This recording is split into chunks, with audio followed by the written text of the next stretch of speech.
Yan na mga kapana, nadali nga pala yan ng uncle ko. Ayan mga kapana, halos hindi na nga ibaba ni paring Melvin yung tulingan ng huli ni papa niya. Yan daw yung sagot sa taglamig mga kapana, sinigang na tulingan mga kapana. Siyempre mga kapana, hindi lang tulingan ang huli nila, may mga lumaan at galunggong din to mga kapana. Inabot nga pala dyan ng 1.9 yung isang tulingan mga kapana. Malaki-laki na rin yan mga kapana, hindi na rin yan basta-basta. Sipag at tiyaga lang yan mga kapana.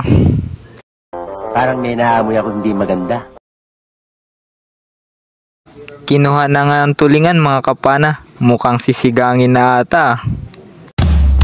Hanggang sa dulo ng mundo, hanggang maubos ang ubo. Ayan mga kapana, hanggang dito na lang nga po pala tayo. Kung nagustuhan niyo ang video na to, pa-like and share na rin.